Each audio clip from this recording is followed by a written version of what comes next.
కావాలి, నాకు అది కావాలి, నాకు ఉద్యోగం కావాలి, నాకు ఆశీర్వాదం కావాలనేసి ఈ ఫ్లెష్ కోసమే మనం బ్రతుకుతూ ఉన్నాం. సో ఈ ఫ్లెష్ ని ఎప్పుడు హెచ్చిస్తూ దేవుడు అంటే తెలిసి తెలియక, ప్రేమించక లైట్ గా తీసుకుంటున్నాం. అయితే దేవుడు ఏమైనాడు అంటే లేఖన వచనం చెప్తాది, ఆయన ఆత్మ అయి ఉన్నాడు అని అంటున్నాడు. హల్లెలూయా. సో మరి ఆత్మ అయిన దేవునికి శరీర రీతిగా మనం ఏమైనా మాట్లాడితే అర్థమవుతుందా అంటే అర్థమవుతుంది. కానీ ఎప్పుడైతే ఆత్మ రీతిగాను దానిని ఆరాధిస్తావో, న్యూ టెస్టమెంట్ లో చెప్తున్నాడు.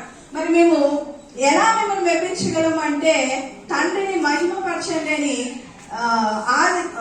మత్స్య 6వ అధ్యాయంలో చిన్న ప్రార్థన నేర్పిస్తాడు. పరలోకమందున్న మా తండ్రి, నీ నామము అదే చాలు దేవుడికి.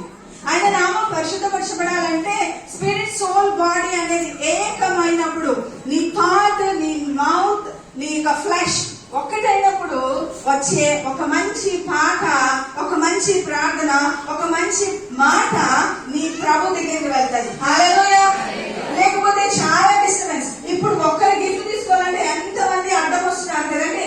అలాగే ఎఫెసీయులకు రాసిన పత్రిక ప్రకారం 6:12 దురాత్మల సమూహంతో మనం పోరాడుతున్నాం కనుక మన ప్రార్థన ప్రభు దగ్గరికి వెళ్ళాలంటే ఈ ఫ్లెష్ ఒకటి అవ్వాలి, స్పిరిట్, సోల్ ఈ మూడు కలిసి ఒకటిగా నిలబడగలగాలి. హల్లెలూయా. హల్లెలూయా. మరి యేసుక్రీస్తు భూమి మీదకి ఎందుకు రావాలంటే ఫ్లెష్ లో బ్రతకడము నేర్పిస్తూ ధర్మశాస్త్రాన్ని ఏర్పాటు చేసినప్పుడు అబ్బా అన్ని నువ్వే రోజు పెట్టడం నాకు చాలా కష్టం అవుతుంది అని అంటున్నాడు. నేను పాపం చేసినప్పుడు అంతా వచ్చి గొర్రెలు బలి ఇవ్వాలంటే నాకు అవ్వడం లేదు, ధర్మశాస్త్రం చాలా కష్టమైనదని ప్రాణంతో మొదలుపెడుతున్నాడు. ప్రాణం అంటే మీలో ప్రవహించే రక్తం. అది ఏ గ్రూప్ కావచ్చు, ఏబీ కావచ్చు, బి కావచ్చు, సి కావచ్చు, డి కావచ్చు, పాజిటివ్ అవచ్చు, నెగిటివ్ అవచ్చు.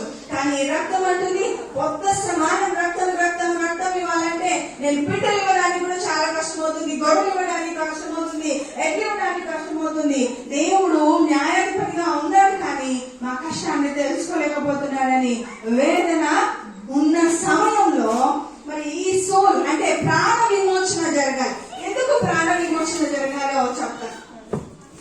ఇది ఆత్మ, ఇది నరుడు జీవవాయువుగా నరుడు జీవాత్మ అయును అని ఆది కాండంలో లిఖించబడింది.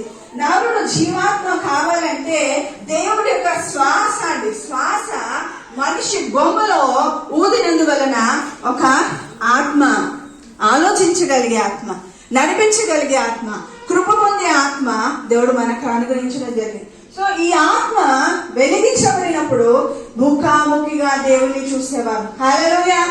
ఈరోజు నన్ను మీరు ఎంతమంది ముఖాముఖిగా చూస్తున్నారండి?